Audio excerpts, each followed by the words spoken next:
तर हे जे शील आहेत, तर जसं की आता मी सांगितलं, की अकुशल सवयीमुळं हे जे अपुण्य घडत आहे, हे आपल्याला दुःखापर्यंत नेत आहेत आणि कुशल सवयीमुळं ज्याच्या मागे सद्गुण आहेत, त्याच्यामुळं आपल्यापासून पुण्य घडते, जे सुखापर्यंत नेतात. तर सिंपल आहे, की या सवयी आपल्याला पुन्हा-पुन्हा कृती करण्यासाठी भाग पाडतात. कारण की बिकमिंग म्हणजे आपण भाव म्हणतो त्याला. त्याच्यामुळं तृष्णेमुळं. कारण की याच्या मागे आपल्याला तृष्णा लागते. परंतु कुशल जे असतात ते लवकर घडत नाही. कारण की हे जे संसार आहे, हे जे जग आहे, याची उत्पत्ती जी आहे, याचा जो ठराव आणि टिकाव आहे, हा ग्रीड, हेट्रेड अँड डिलिजनवर. हेच लोभ, दोष, मोह जोपर्यंत असेल तोपर्यंत हे जग राहणार आहे. तर जितके शील आपण पालन करणार, तितकी आपल्याला ध्यानासाठी मदत होईल. मी फक्त एवढंच सांगणार आहे, शील आणि पारमिता कशा कनेक्टेड, म्हणजे पारमिता म्हणजे परफेक्शन जे आहे, हे कसं आपल्याला या जगापासून मुक्त करण्यासाठी हेल्पफुल ठरतात. तर हे जे शील असतात, हे आपल्या ज्या ऍक्ट्स असतात, फुल डेच्या ज्या ऍक्ट्स आहेत, याला प्युरिफिकेशन करण्यासाठी खूप महत्वाचे असतात. ओके. म्हणजे चित्त विशुद्धीसाठी शील विशुद्धी खूप महत्वाची. Purification of morality, purification of your actions, म्हणजे आपल्या कृती आहेत त्या यामधून प्युरिफाईड होत असतात. प्युरिफाय कशा होतात? तर जसं की आपल्याला एखादी आपल्याला आदत लागली हत्या करायची सूक्ष्म प्राण्यांची. आपण मग काय करतो? रिफ्रेन करतो. त्या वृत्तीला नो साउंड. काय मग आवाज येत आहे का सगळ्यांना?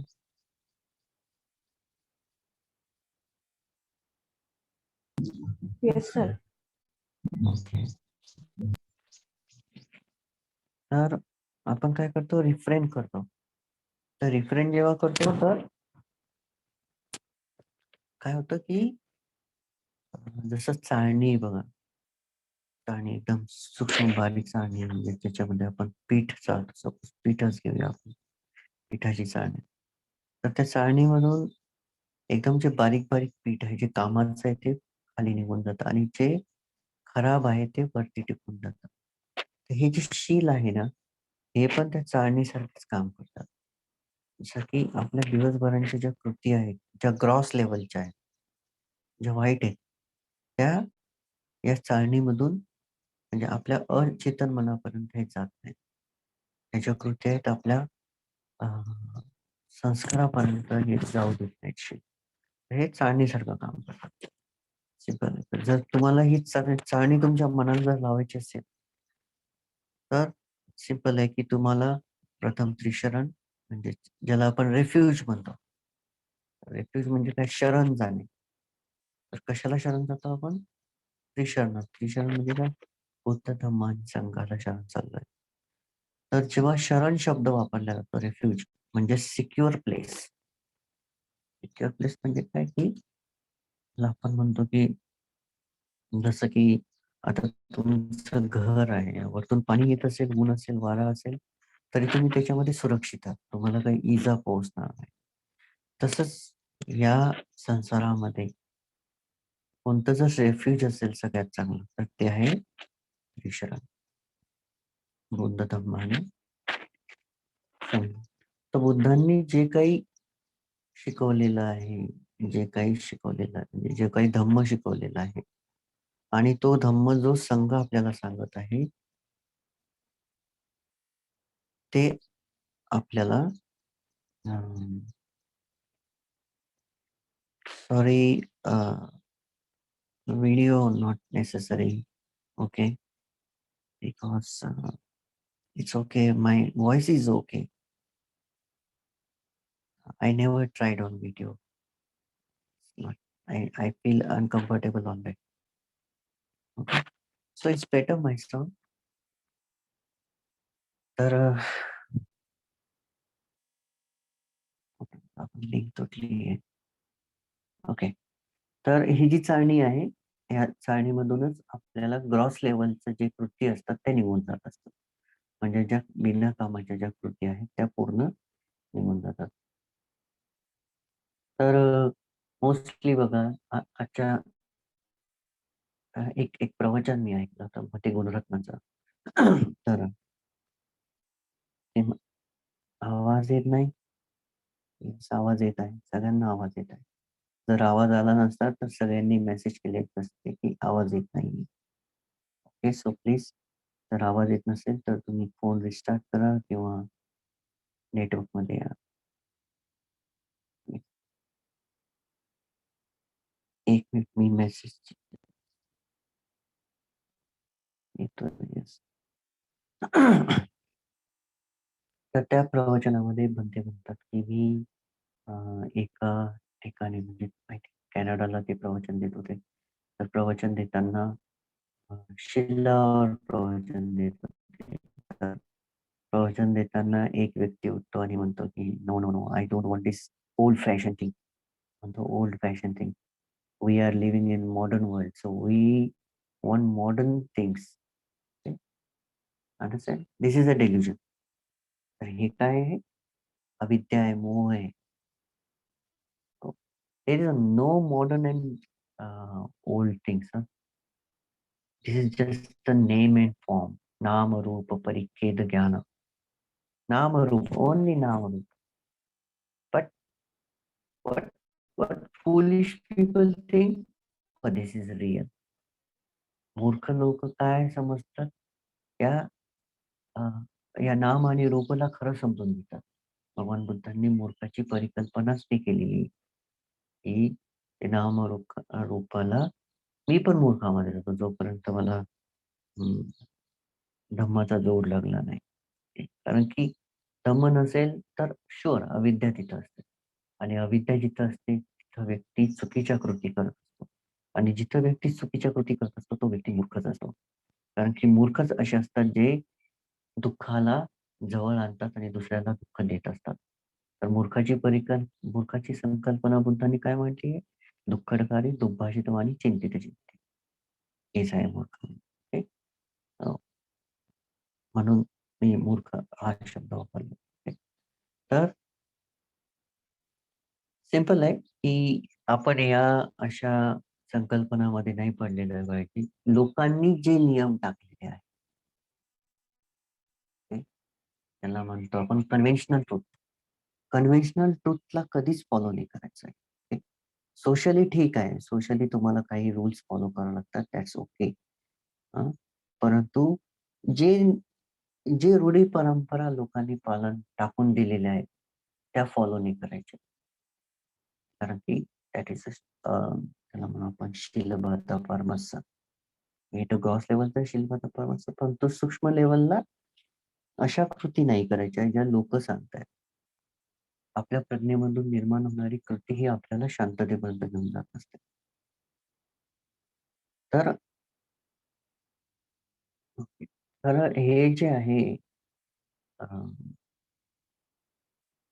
जेव्हा आपण शील पालन करायला लागतो, तर ह्या संकल्पनेपासून निघून जायचं, की हे 2,500 वर्षापूर्वी भगवान बुद्धांनी दिलेलं आहे आणि आजच्या डेटला आज जसे लोकं वागतात, आम्ही तसं वागणार आहे. Okay, no problem. तुम्ही आज जसं लोकं वागतात तसं वागले, तर शुअर खूपच काही वर्षामध्ये तुम्हाला डिप्रेशन, अँक्साइटी, वर्री हे जे काही आहे, हे तुम्हाला गिफ्टमध्ये भेटून जाईल. कारण की अविद्येमध्ये वागणाऱ्या व्यक्तींना मानसिक आणि शारीरिक रोग लवकरात लवकर लागायला सुरुवात होते. ओके. कारण की आजच्या जसं पंते रावलांनी त्या दिवशी सांगितलं, की त्या काळी लोकांना ईमेल ओपन करण्यासाठी 5 मिनिट, 2 मिनिट वेट करावं लागत होतं. कारण की इंटरनेटची स्पीड ही के-बी-पी-एसमध्ये होती. 256 किंवा 560 या टाइप होती. आज जी स्पीड आहे 100 एम-बी-पी-एस पर्यंत, 200 एम-बी-पी-एस, 500 एम-बी-पी-एस अशी स्पीड आहे. तर त्यामुळे काय होतं, की लोकांना क्विकली भेटतं सगळं. तर ही जी क्विक पेटायची जी आदत आहे, त्यामुळं काय आहे, की अँक्साइटी निर्माण होऊ लागली सगळ्यांना. बघा आज आपण पहिले अ, लोकं काय यूज करायचे? पत्र लिहायचे, आहे की नाही? पत्र लिहायचे, टेलिग्राम करायचे, राइट? तर quickest service I think Telegram नाही, काहीतरी होतं ते. विसरलो आय थिंक टेलिग्रामच आहे. तर अ, 2 दिवस, 5 दिवस, 2 दिवसात आय थिंक टेलिग्राम वगैरे यायचं. तर त्यावेळेस लोकांना अँक्साइटी, वरी, डिप्रेशन हे रोग नव्हते. जसं-जसं सुविधा वाढत गेल्या, तसं-तसं लोकांची उत्कंठा वाढत गेली आणि लोकं फटाफट पाहिजे. इव्हन आता बघा त्या दिवशी बंटीने सांगितलं, की सपोज आपण काही ओपन केलं सपोज YouTube वगैरे आहे आणि नेटवर्क जर चांगलं नसेल तर तार, येस तार, दॅट्स टेलिग्राम. तार म्हणजे आता सपोज YouTube ओपन केलं आणि लवकर कनेक्टिव्हिटी नाही झाली तर लगेच आपण डिप्रेस होऊन जातो, वरी होऊन जातो. चिंता येते, आहे की नाही? हे सगळं कशामुळे होतं? हे सगळं आजचं जे आहे, हे जे युग म्हणतो आपण मॉडर्न वगैरे या या या सुविधामुळे जे काही actually it is good, but it is also very bad effect. त्याच्यामुळं इफेक्ट पण खूप स्ट्राँगली बॅड होत आहे. Okay, that's not our subject. So तर जे काही संकल्पना आहेत शिलाच्या बद्दल तुमच्या मनामध्ये जर आजच्या डेटला किंवा आज लोकं जर म्हणत असतील, "काय हे ओल्ड फॅशन थिंग्स तुम्ही फॉलो करताय." So that is there delusion. It's stupidity. Okay. कारण की morality is the biggest necklace for everyone. सर्वात सुंदर आभूषण आहे. शील जे आहे ते सर्वात सुंदर आभूषण आहे. त्यामुळं व्यक्ती प्रकाशमय होत राहते. तर हे जे शील आहे याच्यामध्ये थोडंसं डायरेक्टली भेटून येतात. जास्त डिस्क्रिप्शन नाही घेऊया आपण. तर नोबेल अष्टांगिक मार्गामध्ये हे त्याला शीलखंड म्हणतात. शीलखंड म्हणजे जर तुम्ही अष्टशील पालन करत असाल किंवा पंचशील पालन करत असाल, तर अष्टांगिक मार्गामधला एक 3 अ, मार्ग तुम्ही पालन करत आहात. ते कोणकोणते? सम्मा वाचा, सम्मा कम्मंत आणि सम्मा आजीव. हे हे तुम्ही पालन करत आहात. ते खूप पॉवरफुल आहे. हे जर तुम्ही कंटिन्यूअसली याच्यावर फोकस करता. तर ह्यामुळं काय होतं, की तुम्ही जसं-जसं हे पालन करायला लागता, त्यावर पूर्ण जसं-जसं तुम्ही पालन करायला लागता, तर तुमचे जे बिहेवियर आहे, ते काय करतं, आपलं बिहेवियर करेक्ट करत जातात. सोसायटीमधलं किंवा आपली जी वागणूक आहे समाजामधली, ती एकदम प्युरिफाय आणि बिहेवियर जे आहे ते मॉरल कंडक्ट हे खूप पॉवरफुल होऊन जातं आपलं. ठीक आहे. तर यामध्ये जसं की राइट स्पीच आहे, राइट ॲक्शन आहे, राइट लाईव्हलीहूड आहे. तर याच्यामध्ये आपण सर्वात महत्त्वाचं आहे, की आपण पंचशील बघूया. तर पंचशीलमध्ये पंचशील म्हणजे लोअर नाहीये. बरेच लोकं म्हणतात, की शील म्हणजे लोअर धम्म. ओके. सर्वात बेसिक धम्म आहे किंवा लोअर धम्म आहे. नाही. शील हे पॉवरफुल आहे. खूप मेन धम्म आहे. नाहीतर आजही बघा तुम्ही पालन करून होतं का? पंचशील, साधे पंचशीलही पालन लवकर होत नाही. खूप हार्ड आहे. कारण की फुल डे आपल्याला याच्याप्रती अवेअर राहावं लागतं. फुल डे आपल्याला याच्याप्रती जागरूक राहावं लागतं. ओके. तर खूप इम्पोर्टंट आहे.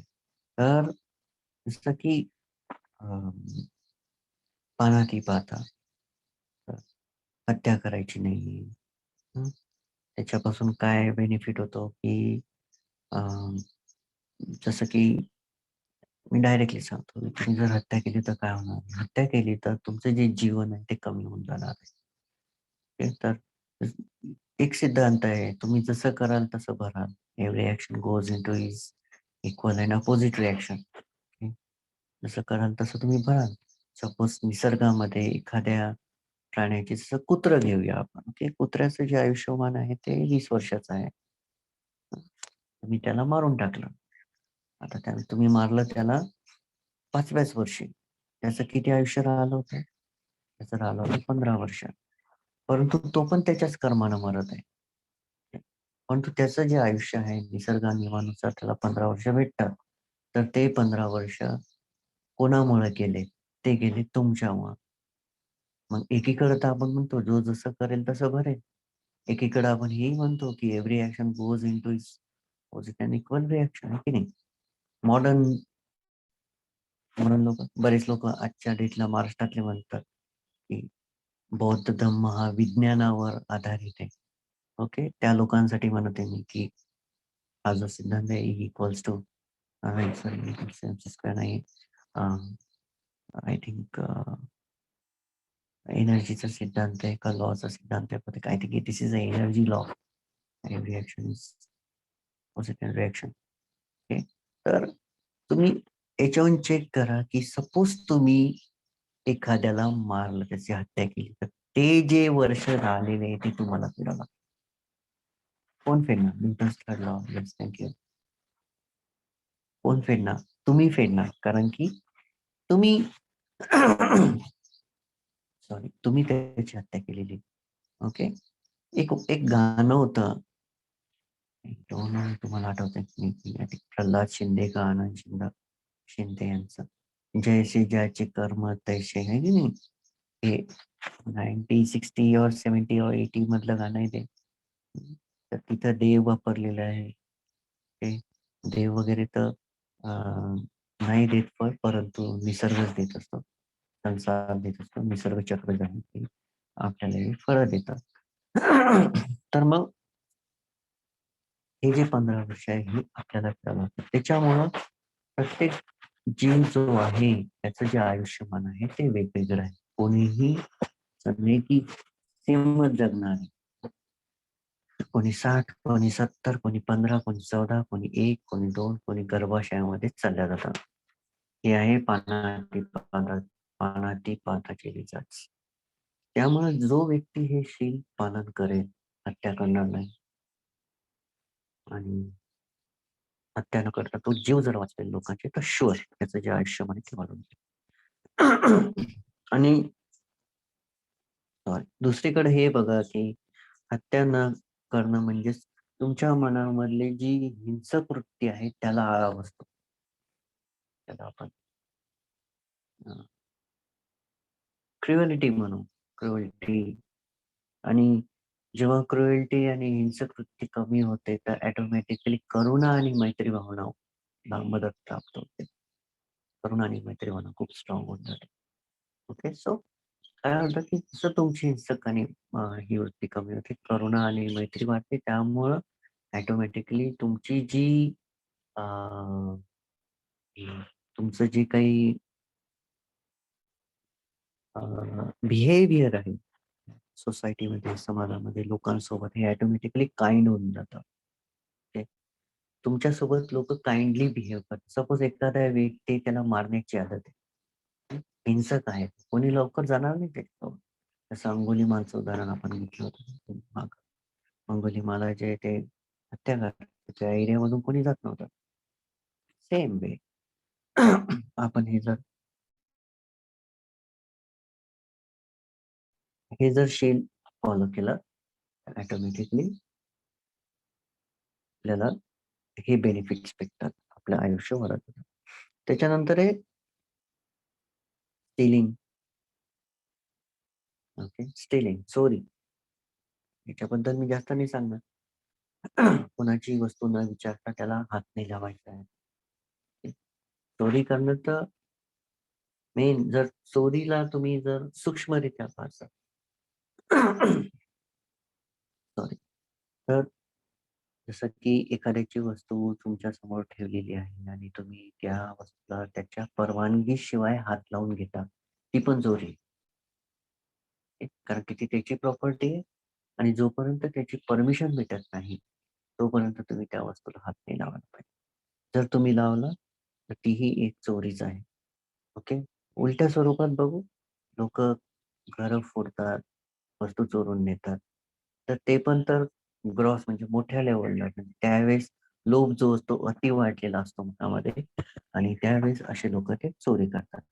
ओके, हे झालं दुसरं. याच्याबद्दल जास्त सांगायची गरज नाही. जर तुम्ही एखाद्याच्या वस्तूला तुम्ही आदरपूर्वक त्याला विचारलं, की "मी या वस्तूला घेऊ का? घेऊ शकतो का?" तर सरळ आहे.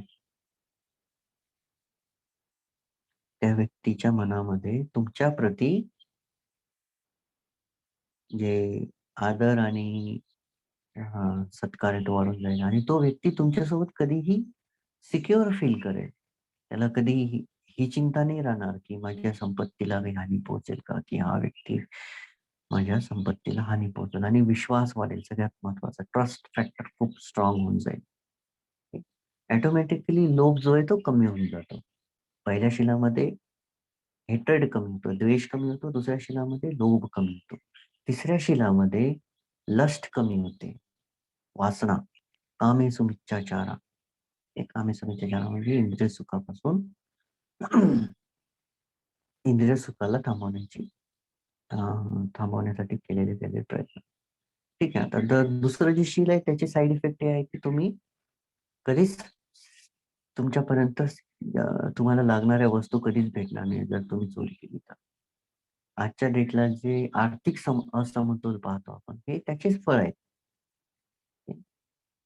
तुम्ही चेक करा स्वतः की अ, असं थोडी आहे की जो व्यक्ती खूप शिकलेला आहे तो खूपच श्रीमंत झाला आहे आणि जो अशिक्षित आहे तो गरीब झाला आहे. असं नाहीये. जो व्यक्ती अशिक्षित आहे तो पण खूप श्रीमंत आहे. जे कॉलेज ड्रॉपआउट्स आहेत, जे स्कूल ड्रॉपआउट्स आहेत, ते पण आज मिलियनेअर आहेत. ओके. परंतु ते त्यांच्या मॉरल कंडक्ट याच्यामुळे ते वर येतात आणि याच्यासाठी मागच्या जन्मातले जे कर्म असतात ते खूप सपोर्टिंग असतात. ओके. परंतु मेन जे असतं ते सपोर्टिंग आहे. परंतु मेन ॲक्शन जी आहे, मेन जी कृत्य आहे ती प्रेझेंट मोमेंटमध्येच आपले हे शिल्लक पक्के असतील तर आपण करायला पाहिजे. ओके. तर सेकंड याच्यामध्ये काय आहे, की तुम्ही कधीही गरीबमधून निर्माण होणार नाही. म्हणजे पुअर ज्यांना आपण म्हणतो, की फॅसिलिटीज नाही येणार लवकर. कारण की आपण समोरच्या व्यक्तीची ज्यावेळेस चोरी केलेली असते, तर साहजिक आहे आपण त्याच्या वेळ आपण घेतलेला आहे. जसं की त्या व्यक्तीनं एखादा 50,000चा मोबाईल त्यानं घेतलाय, तो तुम्ही चोरी केलाय. तर ₹50,000 त्याला कमवण्यासाठी मे बी त्याला 1 वर्ष लागलं जमा करून ठेवण्यासाठी. हां, तर त्या 1 वर्षामध्ये त्याने जितकी मेहनत घेतली, जे काही केलेलं आहे, ते तुम्हाला रिफंड द्यावं लागेल. ओके. तर ते रिफंड म्हणजे काय? तो ते रिफंड म्हणजेच तुमचा वेळ. तेवढा वेळ तुम्हाला तेवढा वेळ नाही, आय एम सॉरी. त्याच्या 1000 पट वेळ तुम्हाला रिफंड द्यावा लागेल. म्हणजे ते 1000 पट वेळ पण आणि 1000 पट पैसे पण. म्हणजे निसर्ग तुमच्यापर्यंत तसा वेळ आणि तेवढे पैसे किंवा तेवढ्या फॅसिलिटीज इझिली येऊ देत नाही.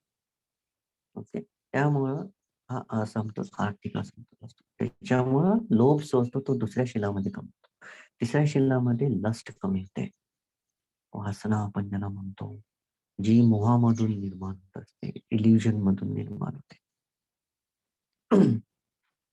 याच्याबद्दल जास्त बोलणार नाही, परंतु एकच सांगेल, की आपल्या पार्टनर प्रती काय म्हणतात त्याला निष्ठावान न राहता अ, त्याला म्हणतो आपण, की लैंगिक दुराचार करण्याला कामेष्मिचार म्हणतात. परंतु लैंगिक दुराचार जो आहे तो 5 इंद्रियाद्वारे जर केला जात असेल तर. ओके. तर इथं जे आहे, याचे जे बेनिफिट्स आहे, याचे बेनिफिट्स हे आहे, की तुम्हाला आरोग्य लाभतं खूप चांगलं. तर तुम्ही कामेसुमिच्छाचार नाही केला म्हणजे सपोज तुम्ही जर केला अननोन पर्सन और any unhealthy person. So you know that की तुम्हाला सगळ्यांना माहिती आहे की तुम्हाला बरेचसे रोग लागू शकतात. त्यानंतर समाजामध्ये जर माहीत झालं तर तुमची जी प्रतिष्ठा असते ती लयास चालल्या जाते. तुम्हाला कोणी चांगलं रिस्पेक्टनं बघणार नाही कधीच. पण तो आजच्या युगामध्ये तिथं एक प्रकारचं फॅड झालेलं आहे, की जर तुमचे एक्स्ट्रा मटेरियल अफेअर्स नसतील, तर तुम्हाला अनकॉमन समजलं जातं. But that's a very bad thing. So important आहे. तर याचे साइड इफेक्ट सांगतो मी काय येतात.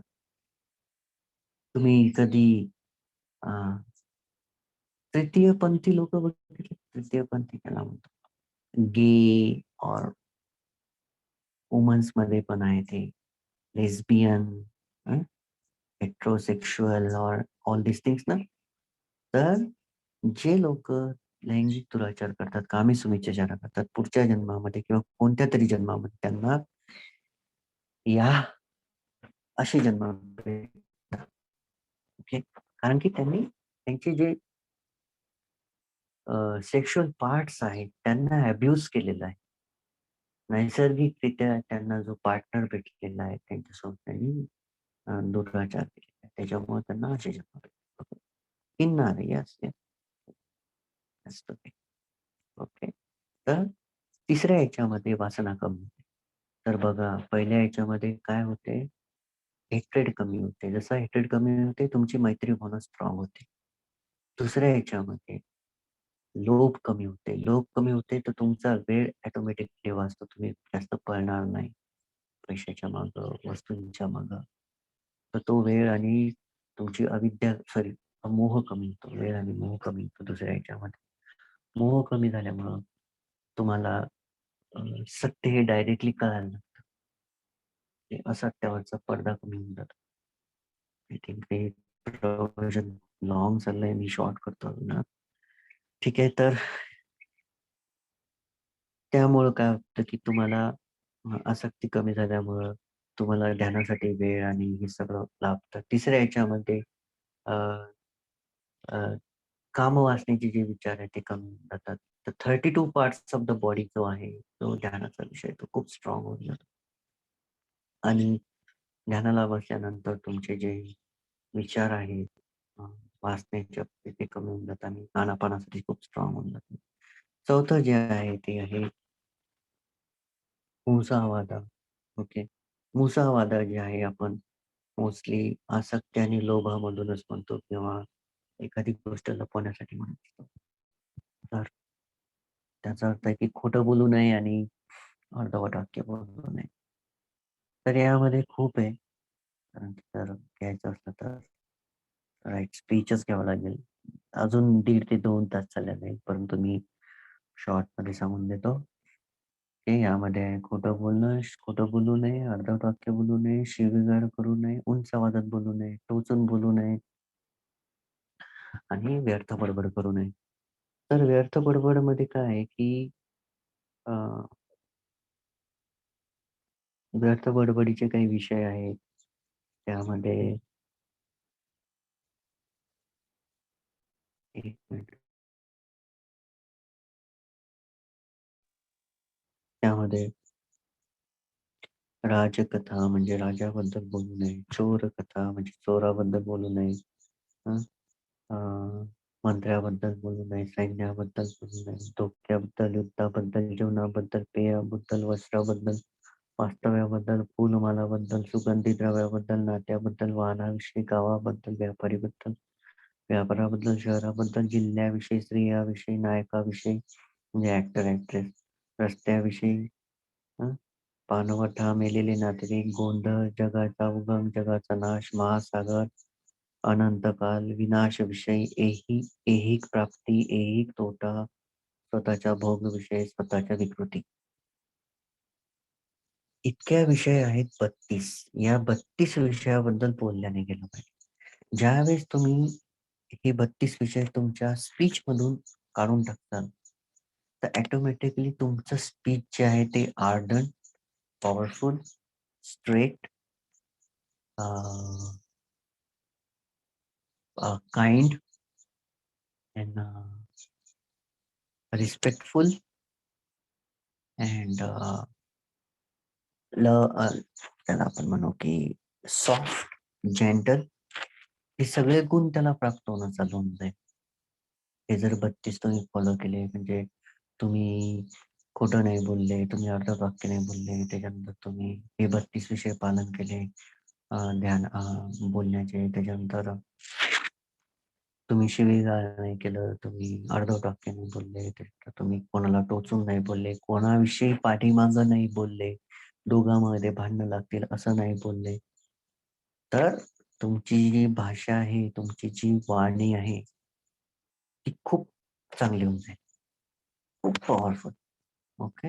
लोकं तुमचे शब्द झेलण्यासाठी तयार होतील. झेलणं म्हणजे समजतं ना?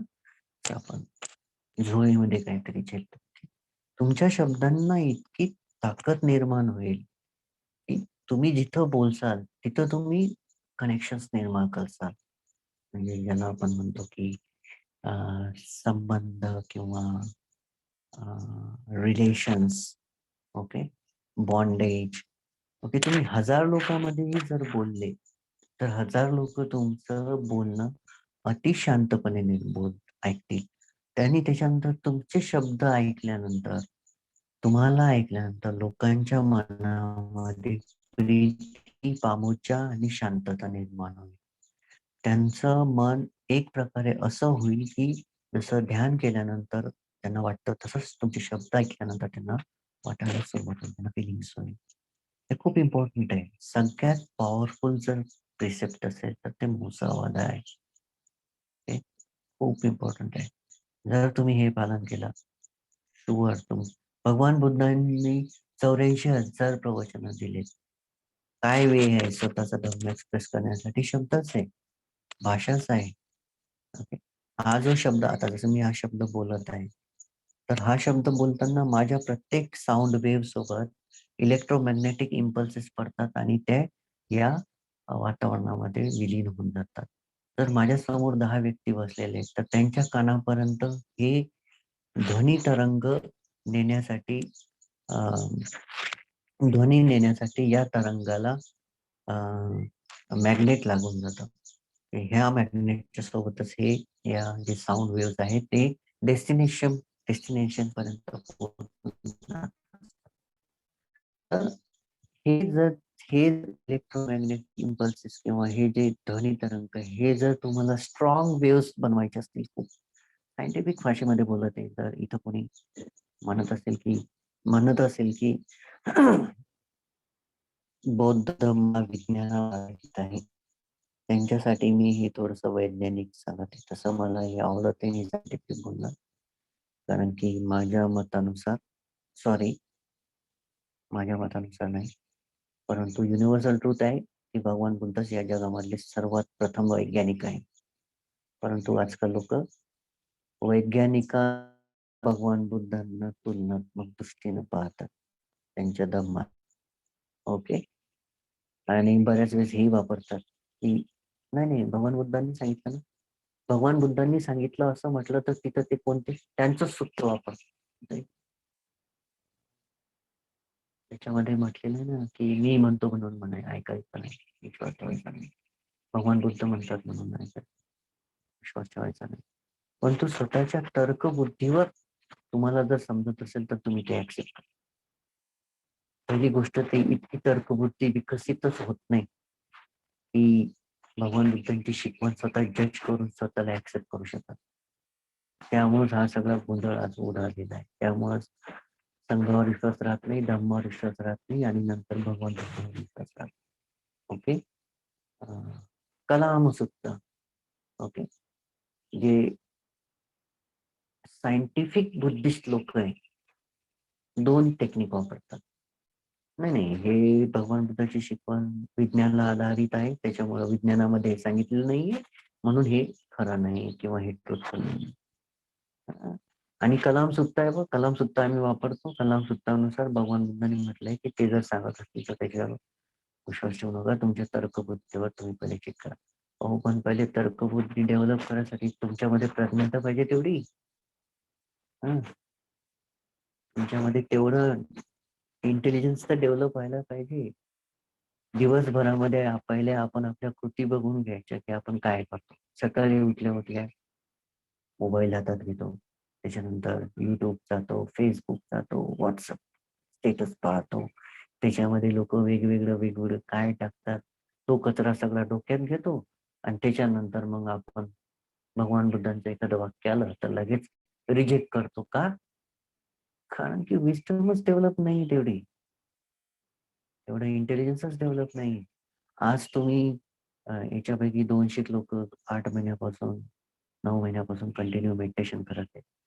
करून, करून, करून, करून, करून आज त्यांच्यामध्ये इतकं पीस जनरेट झालेलं आहे, की ते सायलेंटली एक्सेप्ट नाही करत, परंतु ॲ कमी-कमी ऐकतात तर. ओके. हळू-हळू त्यांची श्रद्धा डेव्हलप झाल्यामुळं ऑटोमॅटिकली त्यांना रिझल्ट आल्यामुळं भगवान बुद्धांच्या शिकवणीवर त्यांची श्रद्धा उत्पन्न झाली. या पद्धतीनं काम होत असतं. नाहीतर मॉडर्न इरा म्हणत-म्हणत सगळं डिप्रेशन, अँक्झायटी हे सगळं अंगावर घेऊ लागलोय आपण. जिथं 100 वर्ष जगायला पाहिजे तिथं 60व्याच वर्षी म्हातारपण येऊन मरून चाललोय. ओके. तर इम्पोर्टंट आहे की भगवान बुद्धांच्या शिकवण्यावर जर श्रद्धा उत्पन्न करायची असेल, तर सायंटिफिक करणं सोडून द्या. जर मी सायन्सचे 4-5 टर्मिनॉलॉजी पण विचारल्या ना, तर सगळं सायन्स घरी बसून जाईल. आपल्याला पहिली गोष्ट सायन्स पण माहीत नाही आणि बुद्धिझम, धम्म पण माहीत नाही. आपली आपली गाथा कशी आहे, मला काही येत नाही, मला कोणाचं ऐकायचं नाही. या टर्मिनॉलॉजीमध्ये बसणारे खूप लोक असतात. ओके. ओके, असो. ते काही महत्वाचं नाही. इम्पोर्टंट आहे, की आपण आपलं स्पीच पॉवरफुल करायचं आहे. ते शीलखंडामध्ये राइट स्पीच आहे, हे खूप पॉवरफुल करायचं आहे. हे केल्यानंतर ज्यावेळेसही तुम्ही धम्म सांगताल लोकांना, तर त्या धम्माला कधीही ग्लानी येणार नाही. तो धम्म खूप प्रकाशमय बाहेर पडेल. त्या धम्मामुळं लोकांमध्ये शांतता आणि समाधीपर्यंत लोकं जाण्यास सुरुवात होऊन जातील. ओके.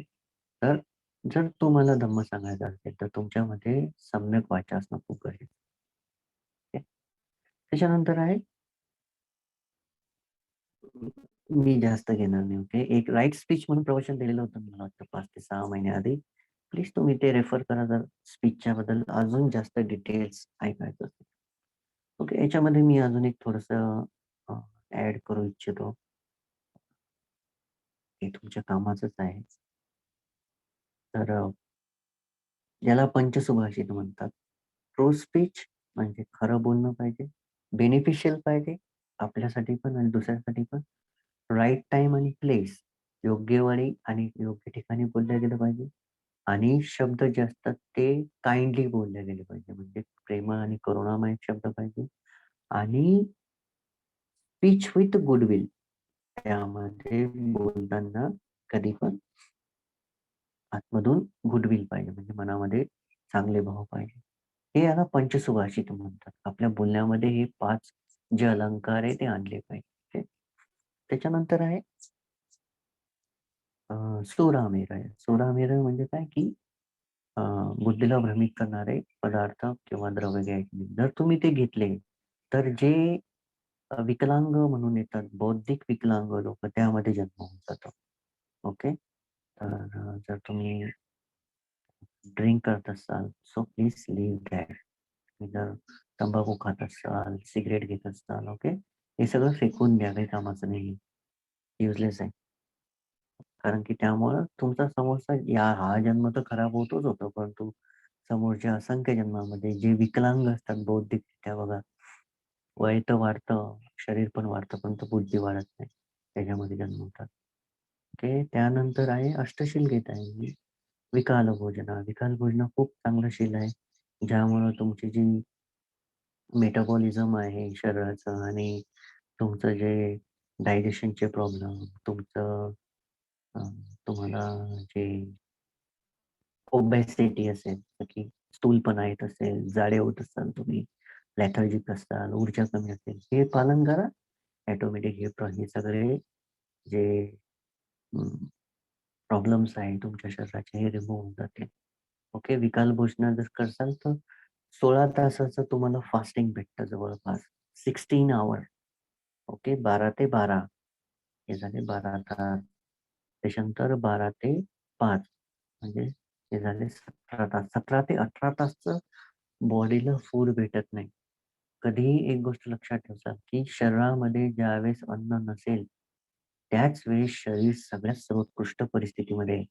आपण काय करतो नुसतं दिवसभर आतमध्ये टाकत राहतो. ओके. तर तर मॅक्सिमम 2 टाईम ते 3 टाईम घ्या. जर तुम्ही संध्याकाळी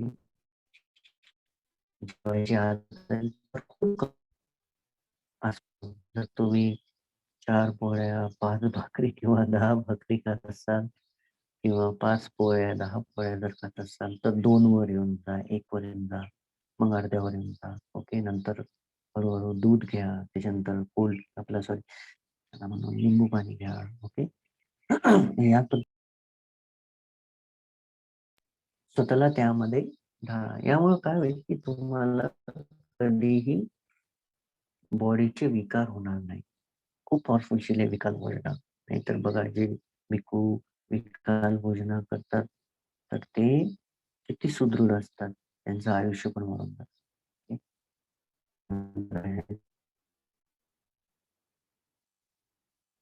शिलास आजच्या गीतवादीतच आहे.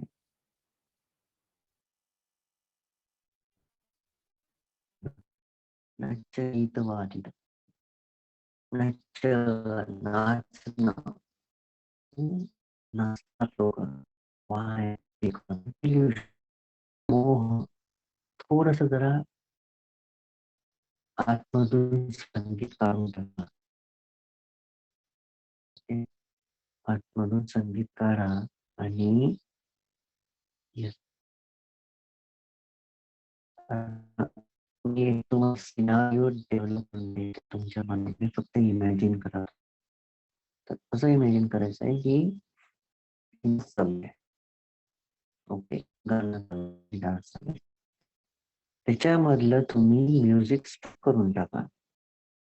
ओके. स्टॉप करा आणि त्यानंतर बघा की समोर नाचणारा व्यक्ती किंवा तुम्ही नाचत आहे तर तुम्हाला कसं फील होईल, कसं फील होईल. जर तुम्ही त्या पद्धतीने नाचत असाल विदाउट म्युझिक, तर तुम्हाला त्या कृतीची स्वतःला लाज वाटेल. लोक बघतील तर तुम्हाला हसतील, ही काय चालू आहे. त्याच्याही पेक्षा जर सूक्ष्मरित्या खाली गेले, तर मन हे भ्रमित झालेलं असतं. ओके. लोक म्हणतात की म्युझिक मुळे खूप शांतता भेटते, पीस भेटते. Wrong. Music is the weapon of delusion. मोहाचं शस्त्र आहे संगीत. ओके. लोकांना लोकांचा वेळ गमावण्यासाठी निर्माण झालेलं आहे संगीत. त्यामुळंच धर्मामध्ये संगीताला काही एक महत्व नाही. नृत्य गीत गीत गाणे म्हणतो ना आपण, तर गाणे म्हणत असताना आपण भ्रमच असतो, म्हणजे वाहून जातो. वादित वाजवतो आपण, हे पण वाहून गेलो. विसुख दर्शन माला गंध विलेपन धारण मंडन. हे विसुखा विसुखा दर्शन जे काही दिसण्यासाठी, सुंदर दिसण्यासाठी आपण लावतोय, स्पेशली लेडीज साठी सिंपल आहे. तुम्ही बरंच काही लावता. Lot of things. ओके. कशासाठी लावता? असुंदरता लपवण्यासाठी लावता की सुंदर दिसण्यासाठी लावता? असुंदरता लपवण्यासाठी लावतो आपण. तर जर असुंदरता लपवण्यासाठी जर लावल्या जात असेल तर काय आहे ते? ते मोह आहे. सत्यापासून पळत आहे आपण. तर ओरिजिनल सुंदरता काय आहे? तुमचे जर शील, तुमचं ध्यान, तुमची समाधी हे तुमचे अलंकार. तुम्ही मेत्ता डेव्हलप करा, तुमची मैत्री भावना डेव्हलप करा. तुम्हाला कोणत्याही मेकअपची, बाहेरील सुंदरतेची गरज नाही. जर तुम्हाला वाटत असेल की आपण खरंच इतकं सुंदर आहोत, तर फक्त हे जे वरचा जो चेहऱ्याची जी स्किन आहे ना, ती उलटी करून टाका. बघा ऑटोमॅटिक जो भ्रम आहे तो निघून जातो. तर जेव्हाही तुम्ही विहारात जाता किंवा मोठ्या-मोठ्या मेडिटेशन सेंटरला जाता, तर तिथं नियम असतो एक, की तुम्ही पांढरे वस्त्र घाला. हं. त्यानंतर तुम्ही आलेपण लावू नका. त्यानंतर तुम्ही सौंदर्य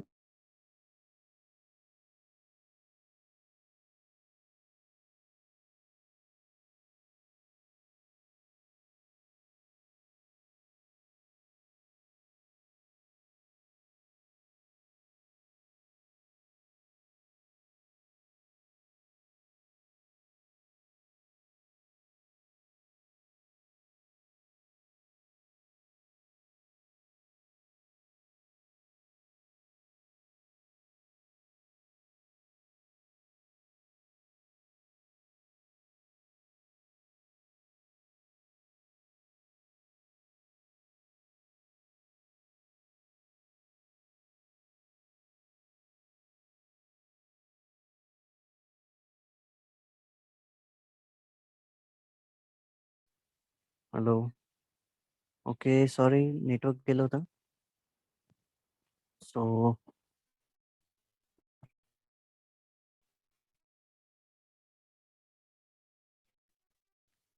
आय थिंक कुठपर्यंत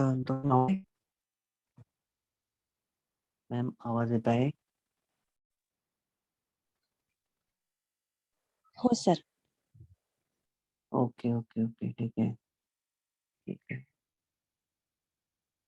पुन्हा घेतो मी.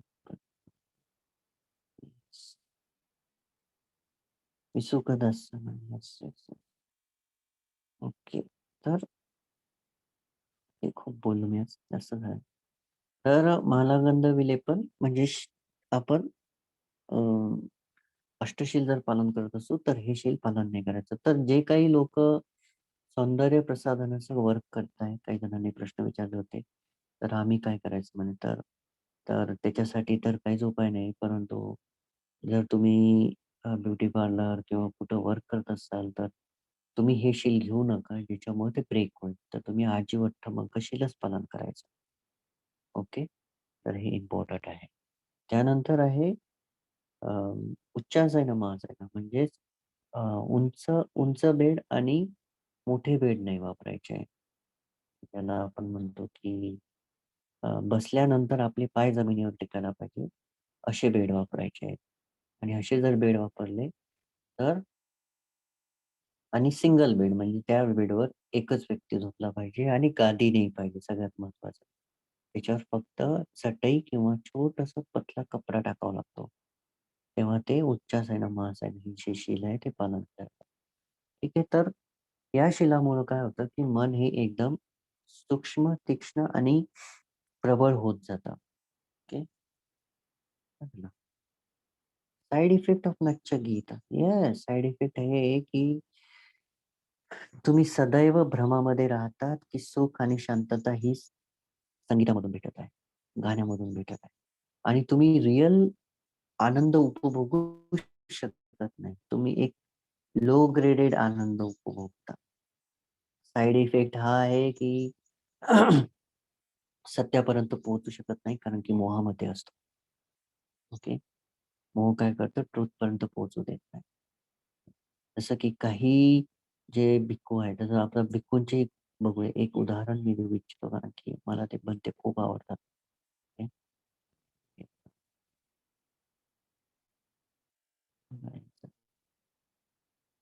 हे जे भंते आहेत ना, हे रोवन वेल्सी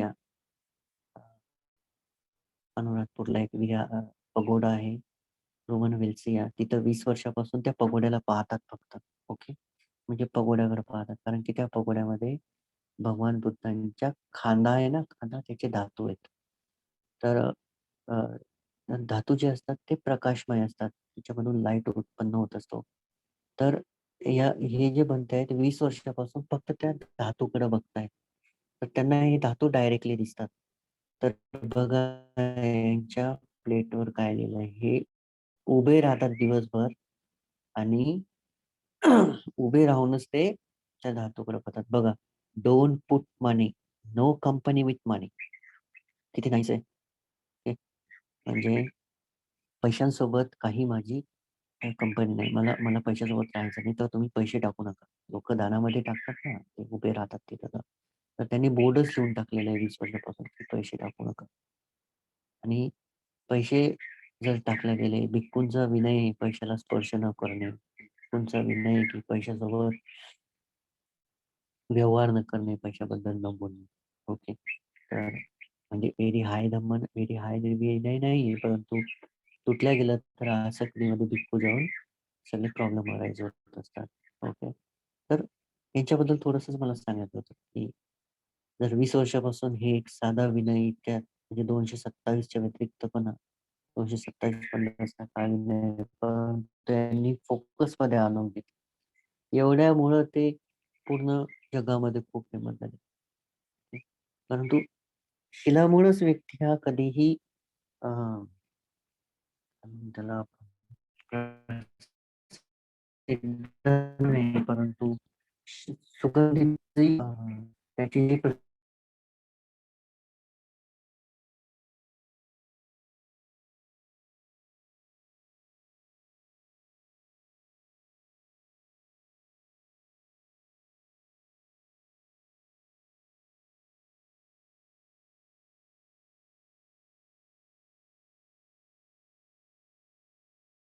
तुम्ही प्रदान करसाल ऑटोमॅटिकली तुमचे जे हे शील आहे हे प्रबळ होत जातील आणि तुम्हाला या पारमितामुळे तुमचं जे ध्यान आहे आणि अनंत पदापर्यंत जाण्याचा जो रस्ता आहे तो मोकळा होऊन जाईल.